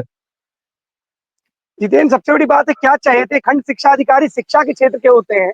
क्या आप कॉन्ट्रैक्ट, आप इंजीनियर है कि आप किसी को कॉन्ट्रैक्ट दिलवाएंगे या देंगे? और इस तरीके की अगर कार्रवाई हुई है बिना किसी अगर किसी भी प्रक्रिया का पालन किए बगैर, और अगर अब तक उस पर कोई कार्रवाई नहीं हुई है, तो अपने आप में शर्मसार कर देने वाली ये पूरी की पूरी खबर है। अधिकारियों को जागना चाहिए। अगर सोए हुए हैं, अगर होली अभी भी मना रहे हैं घर में बैठ करके या कहीं पर भी बैठ करके, और अगर अभी भी उनकी होली से नींद नहीं खुली है या अभी जागे नहीं है, तो अब तो जाग जाएं। जो इस तरीके का कृत्य किया, अगर किसी व्यक्ति ने बिना किसी प्रक्रिया का पालन किए उन्होंने इस तरीके से बिल्डिंग को ध्वस्त करा दिया गया, तो उनके खिलाफ कार्रवाई बनती है। और अगर कार्रवाई नहीं हुई तो क्या कारण है, इसके बारे में भी जरूर पूछिएगा जितेंद्र। जो भी सक्षम अधिकारी है जो इसके लिए जवाबदेह है कि आखिरकार किन वजहों से इस तरीके की बिल्डिंग को ध्वस्त किया गया, और अगर ध्वस्त किया गया बिना किसी प्रक्रिया का पालन किया, तो क्यों नहीं अभी तक जो इसके लिए जिम्मेदार अधिकारी उनके खिलाफ कार्रवाई की गई। बहुत बहुत धन्यवाद आपका इस तमाम जानकारी के लिए जितेंद्र। आदर्श हमारे साथ हरदोई से जुड़े हुए हैं। आदर्श, कौन सी बड़ी खबर है हरदोई से? जी अखिल, आज हम बताना चाहेंगे, आज हरदोई पुलिस को बहुत बड़ी सफलता हाथ लगी है। पूरा मामला अतौली थाना के गौरी गांव का है, जहां पर एक 3 साल के बच्चे को 12 फरवरी को गायब हो गया था, जिसकी परिजनों ने छानबीन की, लेकिन वो नहीं मिला था। उसके बाद उन्होंने अतौली थाना में एफआईआर दर्ज करवाई थी। इसके बाद में वहाँ की जो हरदोई पुलिस अधीक्षक ने उन्होंने एक टीम को गठित किया, और उस टीम को गठित होने के बाद में उस बच्चे को छानबीन को लेकर एक डॉग स्क्वाड के द्वारा छानबीन की गई, लेकिन कुछ 2 किलोमीटर एरिया में छानबीन की गई थी, लेकिन उस बच्चे को अपनी कोई जानकारी नहीं लगी। उसके बाद में यहाँ की पुलिस की टीम जो है बाहर गई हुई थी, जहाँ पर उनको जानकारी मिली कि यहाँ का जो बच्चा है वो बाहर गया, और वहाँ से एक दिल्ली की औरत के हाथ बेच दिया गया है। और आज उन 3 अभियुक्तों को अतौली पुलिस के द्वारा गिरफ्तार किया गया है, जिसकी आज पशवार्ता की गई थी 11 बजे के आसपास पुलिस अधीक्षक के ऑफिस में। उनको गिरफ्तार करके जो आज जेल भेज दिया गया। अगर इस तरह की घटनाएं लगातार समाज में घटती जा रही हैं, और लोग किस तरीके से रिश्तों का कत्ल कर रहे हैं, और किस तरीके से लोग कुछ लालच में, कुछ चंद पैसों की लालच में इस तरीके से घर उजाड़ने का काम कर रहे हैं। पुलिस को ऐसे लोगों के खिलाफ कठोर धाराओं में, और कहते हैं कि बहुत बड़ी धाराओं में मुकदमा दर्ज करके इनको सलाखों के पीछे भेजना चाहिए कि इनको जमानत क्या, पूरी जिंदगी इस सलाखों के पीछे सड़ जाए। बहुत सारी ऐसी घटना घटित हो रही है कि जिस तरीके से बच्चे चोरी के आरोप लग रहे हैं, और तमाम, अगर पूरे देश में देखी जाए तो तमाम ऐसी खबरें आती हैं, छोटे छोटे बच्चों को लेकर के बेच दिया जाता है, और तमाम ऐसी खबरों के बाद भी अगर कोई उनके खिलाफ बड़ी धाराओं में मुकदमा दर्ज नहीं होता, बाद में जमानत पर रिहा हो जाते हैं। ऐसे जो लोग हैं, ऐसे जो गिरोह हैं, जो ह्यूमन ट्रैफिकिंग का काम करते हैं, बच्चों से भीख मंगवाने का काम करते हैं, ऐसे लोगों के खिलाफ तो सख्त कार्रवाई करनी चाहिए। किस धाराओं में मुकदमा दर्ज किया है पुलिस ने, हरदोई पुलिस ने आदर्श वहां पर? हरदोई पुलिस ने उसको जो है बच्चा चोरी के आरोप में मुकदमा दर्ज किया है, और राजधानी में भी उस पर दर्ज किया गया मुकदमा है। और दूसरी बात हम बताना, पुलिस अधीक्षक जी ने जब यहाँ से सीतापुर की जानकारी चाहिए, हरदोई का एक बच्चा गायब था और 2 बच्चे सीतापुर के गायब थे। उसके बाद में जहाँ हरदोई टीम की पुलिस जो बाहर गई उनको पकड़ने के लिए, तो 3 बच्चे को पकड़ा गया है, जिसमें एक बच्चा हरदोई का था और 2 बच्चे सीतापुर के थे। और जो एक बच्चा पकड़ा गया, उस बच्चे को 10,000 में किसी को बेचा, किसी 2,40,000 में बेचा गया, और किसी को कुछ बेचा गया। और आज वो तीनों अब तो पुलिस के कैद में है, और उनको सजा के लिए भेज दिया गया। बिल्कुल आदर्श, पुलिस के इस कार्रवाई काबिले तारीफ है ये कार्रवाई, क्योंकि जिस तरीके से लगातार इस तरह की घटनाएं बढ़ती जा रही है, कहीं ना कहीं समाज में एक रोष है। क्योंकि देखिए, बच्चे भी डर रहे हैं, क्योंकि बच्चे बड़े चंचल होते हैं। अगर कहीं निकल जाते हैं और थोड़ा सा भी समय पा करके इस तरीके से जो ये चोर गैंग है, चोर गैंग ये बच्चों को उठा करके लेके चला जाता है और बाहर जाकर के उनको बेच देता है। कहीं पर उनसे मजदूरी कराई जाती है, कहीं उनसे भीख मंगवाई जाती है। तमाम इस तरह की घटनाएं घटित होती है। ऐसे लोगों के खिलाफ सख्त कार्रवाई करनी चाहिए, और हरदोई पुलिस को इसके लिए बहुत बहुत धन्यवाद। बहुत बहुत। अब बताइए आदर्श, कुछ कहना चाह रहे हैं? अरे मैंने कुछ अभी विजुअल भेजे हुए हैं, अभी अगर हो सके उसको सब प्ले कर दीजिएगा। बिल्कुल आदर्श, वो खबर एक विजुअल सभी प्ले हो जाएंगे।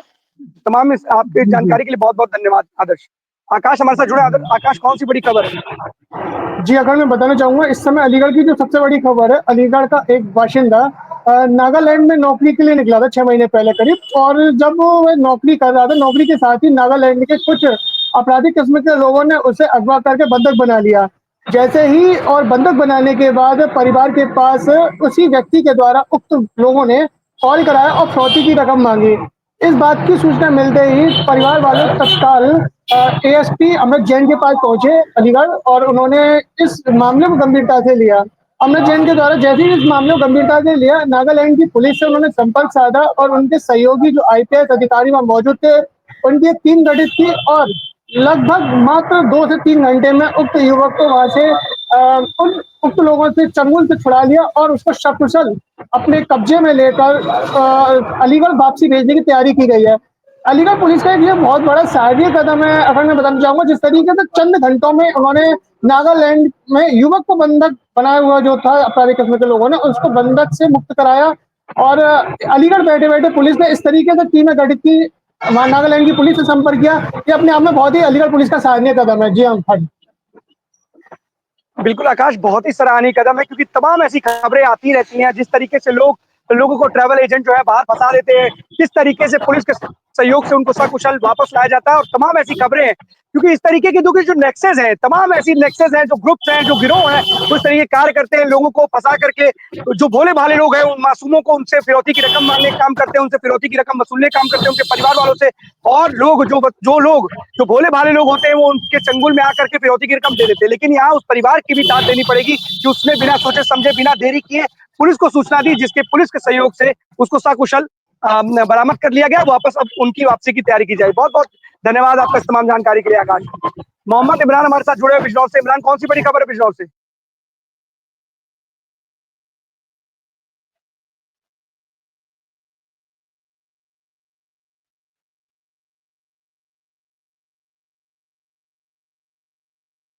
इमरान, आपकी आवाज नहीं आ पा रही है।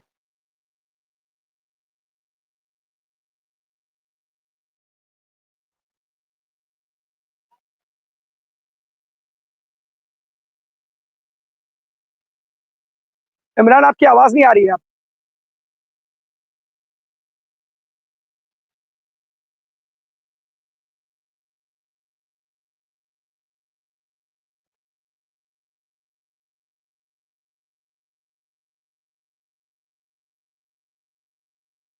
इमरान से कनेक्ट करने की कोशिश करेंगे। एक खबर भी आपको बता दें कि किस तरीके से लगातार यहाँ पर राजधानी लखनऊ में वकील इस वक्त हड़ताल की मांग को लेकर के, और जिस तरीके से उनके साथ बर्बरता की बात उन्होंने की थी कि पुलिस ने विभूतिगंज थाने में होली के दिन वो एक वकील के साथ एक बड़ा ही घिनौना कृत्य किया, जिसके बाद उन एकदम उग्र हो गए थे और हड़ताल की बात की थी। हड़ताल के साथ साथ उन्होंने पुलिस के कमिश्नर, आज लखनऊ का जो पुलिस कमिश्नर कार्यालय, उसके घेराव की बात की थी।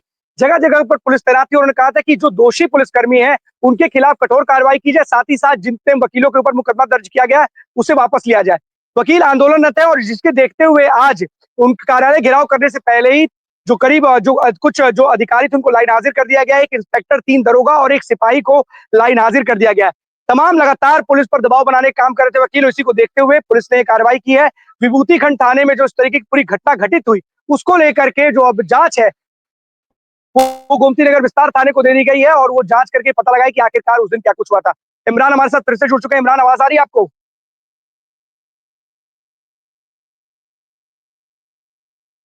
इमरान, आपकी आवाज नहीं आ रही, आप कुछ बोलिए।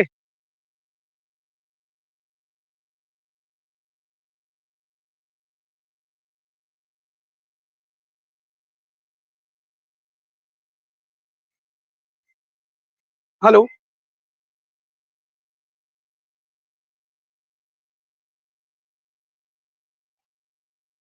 इमरान से संपर्क नहीं हो पा रहा क्योंकि आवाज नहीं आ रही है। एक और खबर थोड़ी सी आपको बता दें, मेरठ से है, और किस तरीके से रिश्तों का कत्ल की एक खबर है। मेरठ में जिस तरीके से नेवी, मर्चेंट नेवी में एक युवक काम करता था और उसने एक लव मैरिज की थी। लंदन से वो अपनी पत्नी के बर्थडे से एक दिन पहले आया था, लेकिन पत्नी ने अपने पति को ही मौत के घाट उतार दिया अपने बॉयफ्रेंड के साथ।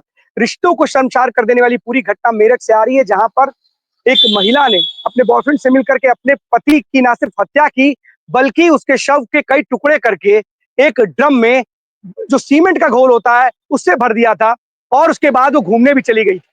सबसे बड़ी बात है, ये हैरान कर देने वाली घटना सामने आ रही है मेरठ से, जहां पर रिश्तों को शर्मसार करने के साथ ही जिस तरीके से रिश्तों में कड़वाहट आ रही है, लगातार इस तरह की खबरें आ रही हैं।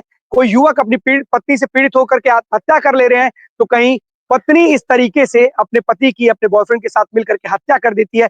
बड़ा ही सनसनीखेज ये वारदात है और जिसने भी इस खबर को सुना वो दंग रह गया कि कैसे एक पत्नी जो लव मैरिज कर रही है, जिस पति ने पूरे घर वाले का विरोध करके उस पत्नी का हाथ थामा था, उसने ही आखिरकार एक बॉयफ्रेंड के चक्कर में अपनी पति को मौत के घाट उतार दिया। 6 साल की बच्ची है जो सेकंड क्लास में पढ़ती है। अब उसके सर से पिता का साया उठ चुका है और माता जो उसकी माँ है अब वो सलाखों के पीछे। तो ऐसे में इस तरीके से जो घटनाएं और खबरें आती हैं, अपने आप में झकझोर देने वाली खबरें हैं। किस तरीके से लोग रिश्तों का कत्ल कर रहे हैं आजकल, कोई पैसों की वजह से, कुछ आपसी खटास की वजह से या आपस में प्रेम की वजह से। लव मैरिज का भी अगर इस तरीके से लगातार इस तरह की घटनाएं आती हैं, कहीं ना कहीं समाज में किस तरीके की कुरीतियां फैल गई हैं, किस तरीके की कुप्रथा फैल गई है, ये अपने आप में एक बड़ी बात है। हमारे साथ इमरान जुड़े हुए। इमरान, आवाज आ रही है आपको?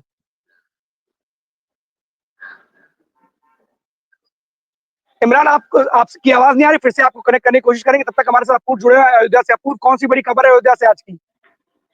देखिए अखंड, खबर तो बहुत बड़ी है, क्योंकि जिस तरीके से वक्फ बोर्ड बिल को लेकर लगातार जो प्रदर्शन किए जा रहे हैं जंतर मंतर पर, अवधेश प्रसाद भी वहां पे पहुंचे थे, जिसको लेकर अब अयोध्या से जो राज्यसभा सांसद है विनय कटियार ने, उन्होंने उसके पक्ष में बयान दिया है। कहा है कि अयोध्या के जो सांसद हैं वो बिल्कुल वो पागल हो चुके हैं, उनको पागल खाने में भर्ती कराना चाहिए। हालांकि उन्होंने एक बड़ा बयान दिया है कि अब मैं उनके घर पे जाऊंगा, उनके बच्चों से बात करूंगा कि उनका बाकायदा इलाज कराया जाए। तो इस तरीके के जो बयानबाजी है वो लगातार निखर कर आ रहे हैं। और जो नागपुर में जिस प्रकार से हिंसा फैलाई जा रही है, उसको लेकर भी विनय कटियार ने कहा है कि वहां पर हमारी सरकार है और हमारी सरकार पूरी व्यवस्था कर रही है, आगे की व्यवस्था लगातार चल रही है और लगातार चलती रहेगी, ऐसे ही सुधार आते रहेंगे।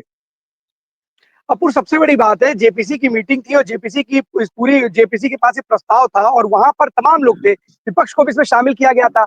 लेकिन इसके बावजूद जो इस तरीके से विपक्ष का रवैया है इस पूरे बिल को लेकर के, क्या अपने आप में सवाल नहीं खड़े करता है? आप नारेबाजी कर रहे हैं, तमाम बातें कर रहे हैं, अगर आपको कोई चीज आपको लगती है कि गलत है तो उसको सुझाव दीजिए।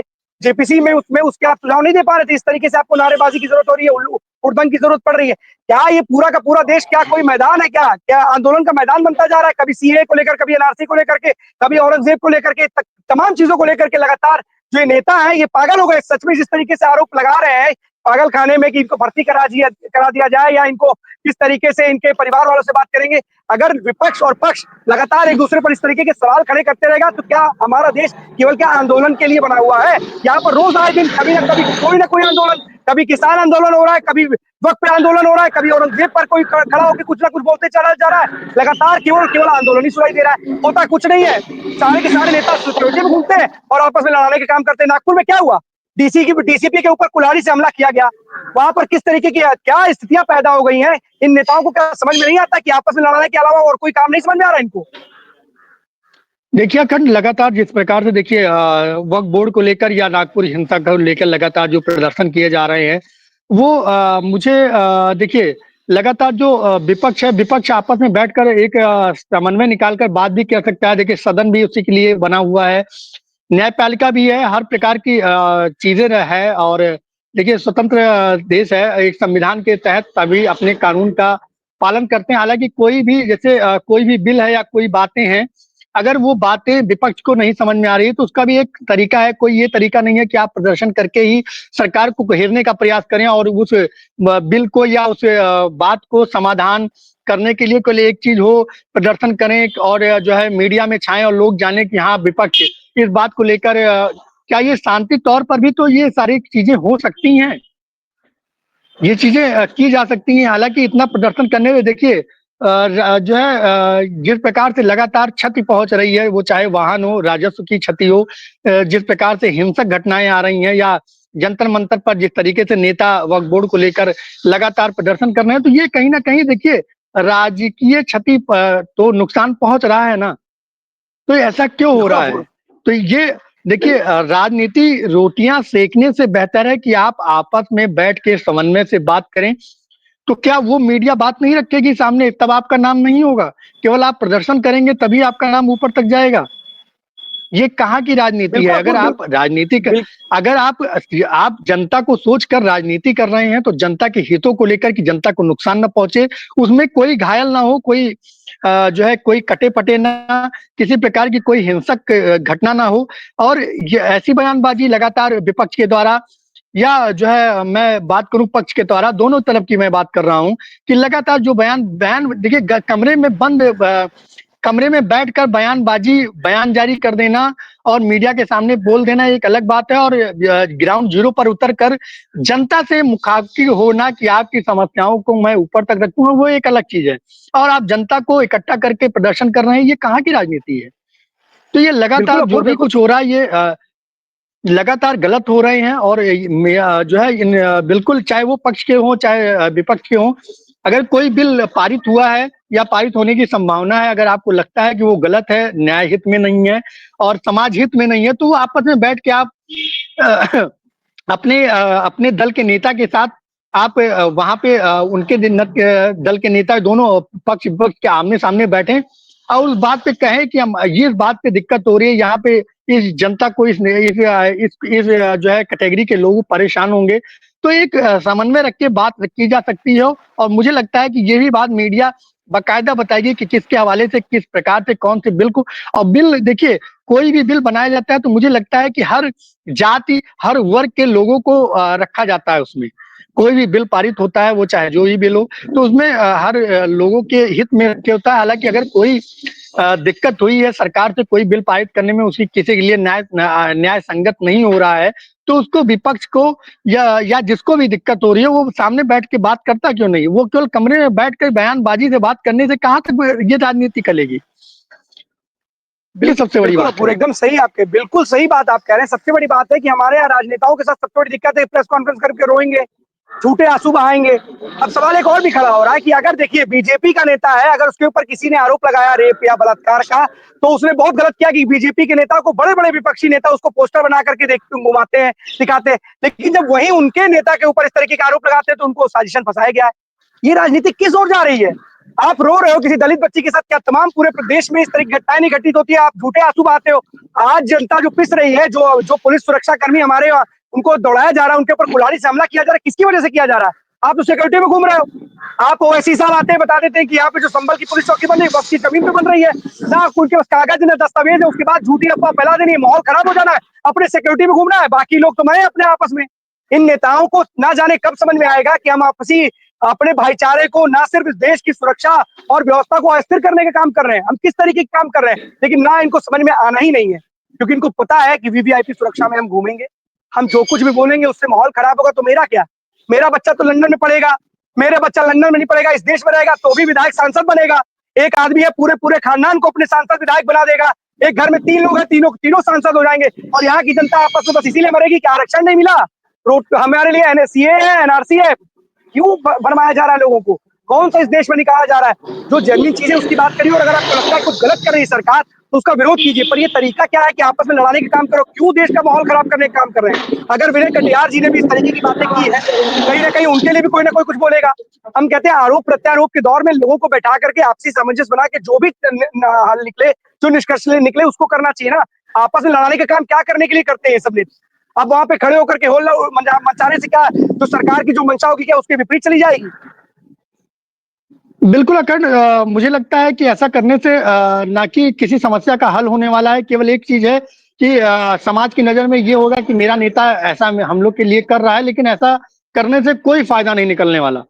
अगर आप असामंजस्य रह के कोई बात नहीं करेंगे, केवल प्रदर्शन करेंगे, प्रदर्शन करने से कोई भी आज तक कोई भी, देखिए मैं कहता हूँ एक नॉर्मल सी बात ले लीजिए, किसी के घर में कोई दुर्घटना हो जाती है, अगर आप जो है प्रदर्शन करते हैं, या मुझे लगता है कि उसको सही तरीके से, शांति तरीके से अगर आप अपनी बातों को रखते हैं तो वो बात जल्दी ही पूर्ण की जाती है, मुझे लगता है। लेकिन अगर आप प्रदर्शन करते हैं, हिंसा फैलाते हैं, उसके साथ 4 लोग और मिलते हैं, तो 4 लोग और भड़काने का काम करते हैं, तो इससे कहीं ना कहीं हिंसा बढ़ती जाती है। और उसमें क्या होता है कि एक नॉर्मल से परिवार को कोई भी जो सुविधाएं मुहैया होनी भी रहती हैं वो भी पीछे आ जाती हैं। बिल्कुल सही कह रहे हैं आप, क्योंकि देखिए पक्ष और विपक्ष है। मैं अभी एक नेता को वक्त पे ही सुन रहा था, और जो दूसरे ही धर्म के थे वो विरोध कर रहे थे। उन्होंने पूछा कि क्या वक्फ बोर्ड कर क्या रहा है, क्या क्या चीजें दे रहा है, उन्होंने सवाल खड़े किए थे। लेकिन दिक्कत यह है कि उनको लगता है कि हमारे धर्म को चोट पहुंचाई जा रही है। अगर उसमें कुछ सुधार किए जा सकते हैं तो उस सुधार की जगह पे वो उसकी कमियां न गिना करके उससे होने वाली खामियां को गिनाने लगे कि अरे हमारे धर्म के ऊपर, हमारे जमीनों पे कब्जा किया जा रहा है। क्यों ऐसा भ्रम फैलाया जा रहा है? अगर उसमें कुछ ऐसा गलत है, सरकार आपको कब्जे में ले रही है, तो क्यों कर रहे हो आप? विपक्ष का काम है विपक्ष को सही तरीके से जनता को बताना। देखिए अखंड, इसमें कुछ लोग ऐसे हैं कि एक कहावत है, कौवा कान ले हुआ। तो कुछ लोग वक्फ बोर्ड के विषयों को, क्या क्या उसमें बिल पारित हुए हैं उसको नहीं पढ़ना चाह रहे हैं। केवल मेरे नेता ने कह दिया कि वक्फ बोर्ड की जो बिल है वो पास होनी है, उसमें कुछ गलत है तो बस गलत है। क्या चीज सही है उसको पढ़ना वो मुनासिब नहीं समझेंगे। केवल ये जानने के, अगर उनके नेता ने कह दिया कि ये बिल सही नहीं है, हमारे पक्ष में नहीं है, उन्होंने कमरे में रह के एक बयान जारी कर दिया, तो लोग केवल एक चीज सुनना चाहते हैं कि हमारे नेता ने कहा है ये बिल अच्छा नहीं है, हम प्रदर्शन करेंगे, जिंदाबाद मुर्दाबाद के नारे लगाते रहेंगे। लेकिन लास्ट में क्या होता है कि हालांकि अगर देखिए पढ़े लिखे का माहौल है, मुझे सबसे अपील कर रहे हैं, मैं कर रहा हूँ, IBC 24 की तरफ से कर रहा हूँ कि पहले कोई भी बिल, मैं एक वक्फ बोर्ड बिल की बात नहीं कर रहा हूं, मैं किसी भी कोई भी बिल पारित होता है तो आप उसके तह तक जाइए, उसकी विषयों को पढ़िए कि उसमें कहाँ हित है कहाँ अनहित है।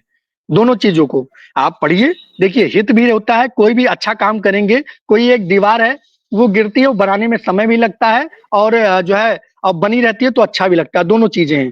तो समय लगता है हर चीज में। कोई चीजें आपको लग रहा है कि उसमें अब्जर जैसी चीजें हैं जो हित में नहीं है, तो आप उसको बातों को रखिए, लेकिन नेता के कहने से आप ऊंचाइयों पर चढ़ के प्रदर्शन कर रहे हैं तो ये कहाँ तक का हित है? बस ये आप सुन लिए कि कौवा कान लेगो के कान लेगो, ऐसे मतलब नहीं ना। बिल्कुल एक बात रहती है कि हाँ, बिल्कुल सही कह रहे हैं आप। तो सबसे बड़ी दिक्कत यही है कि गुमराह करने वाले लोग और जो गुमराह होने वाले, गलती गुमराह होने वालों की, गुमराह करने वालों की नहीं है। इसीलिए कहा था कि हम पढ़े लिखे हैं, हमारे पास खुद अपने आप में जानने सोचने समझने का, हमारे पास, हमको भगवान ने बुद्धि दी, हम उसका विवेक का इस्तेमाल करें और समझें कि हमारे हित की बात क्या है और अहित की बात क्या है। कब तक हम किसी की गुलामी करते रहेंगे, कब तक हम गुलामी की जंजीरों में बंधे रहेंगे, कब तक अपने विवेक का इस्तेमाल नहीं करेंगे? बार बार आप भी अपील करते आए और लोगों को ये सोचना चाहिए कि अपने विवेक का इस्तेमाल करो, अपनी बुद्धि का इस्तेमाल करो।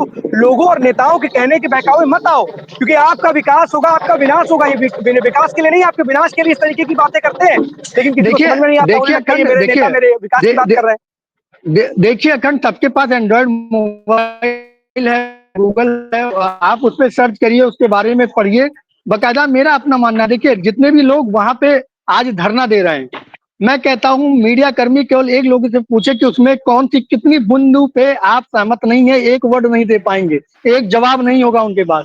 केवल उनके नेता ने कह दिया सही बात, ये बिल सही नहीं है, बस एक चीज।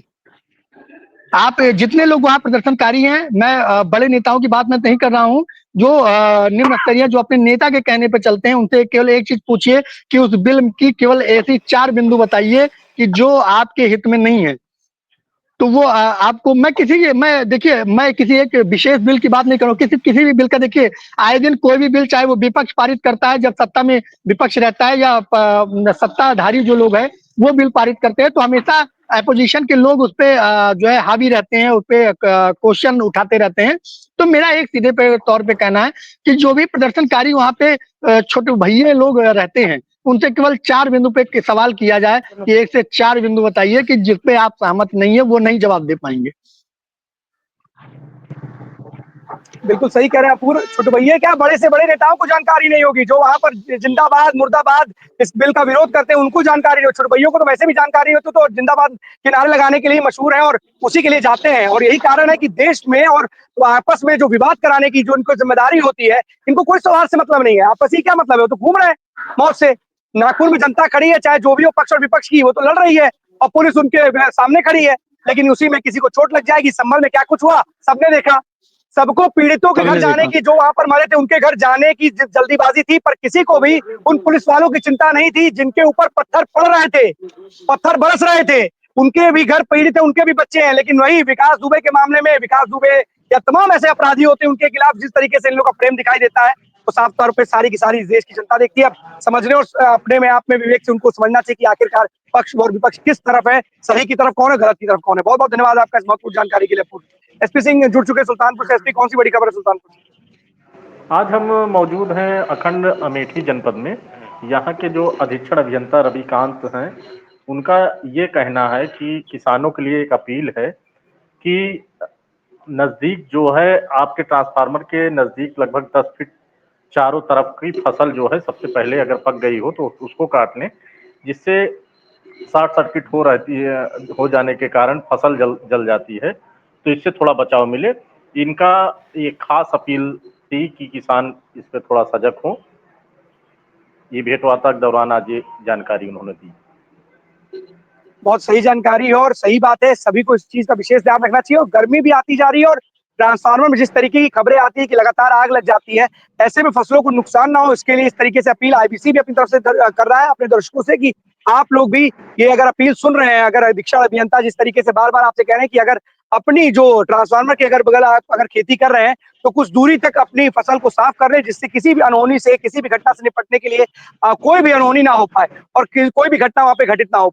और भी कोई खबर है एसपी सिंह वहां से? अभी एक ये खबर है कि देख लीजिए, ये अभी आपका शासी अभियंता का ये वहां से मेन रोड से रोड आया हुआ है। ये आपको रोड दिखा दें, लगभग मुश्किल से महज 100 मीटर की दूरी है और इधर तक भी पूरा ये रोड गड़बड़ है। विद्युत कार्यालय मरम्मत कार्यालय गौरीगंज बना हुआ है।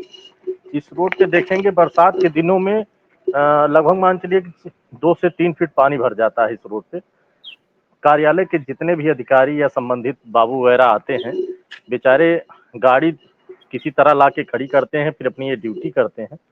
वहीं ये देख लीजिए कि लोक निर्माण विभाग कई बार इसका एप्लीकेशन भी पड़ चुका है, जिलाधिकारी के यहाँ भी अब इस बात को रखा गया, लेकिन आज स्थिति जस की तस बनी हुई है। रोड का तो कहीं नामो निशान नहीं हुई, बड़ी बड़ी गिट्टियां दिखाई दे रही हैं, गड्ढे भी हो गए हैं इस रोड पे। ये स्थिति जो है कार्यालय सियासी अभियंता वितरण खंड। अब सबसे बड़ी बात है कि एसपी सिंह, अगर सरकारी दफ्तरों के सामने की रोडों का ये हाल है तो आम रोडों का क्या हाल होगा? अपने आप में ये रोड बयां करती है, ये खबर बयां करती है कि देखिए अभी ये देखिए बोर्ड सरकारी कार्यालय है, उनके बाहर की सड़कों का क्या हाल है? कम से कम अधिकारियों को इस बात का विशेष ध्यान रखना चाहिए। ये स्थिति बरसात के दिनों में तो बहुत बड़ी बुरी, तो मान लीजिए। बिल्कुल एसपी सिंह, सही बात आप कह रहे हैं कि देखिए आपने दिखाया है जिस तरीके से हालात क्या रहते हैं गर्मी बरसात या किसी भी चीज के लिए। रोड एक मूलभूत सुविधा होती है सभी के लिए, और अगर सरकारी दफ्तरों के सामने रोडों का ये हाल है, बेहाल है सड़कें, तो अपने आप में सवाल खड़े होते हैं। बहुत बहुत धन्यवाद आपका इस तमाम जानकारी के लिए एसपी सिंह। इमरान हमारे साथ जुड़े हुए हैं। इमरान से कनेक्शन नहीं हो पा रहा है, तो 12 बजे 12 बड़ी खबरों में आज के लिए बस इतना ही। कल हम आपके सामने फिर से होंगे। आज तक के लिए दीजिए हमें इजाजत। धन्यवाद।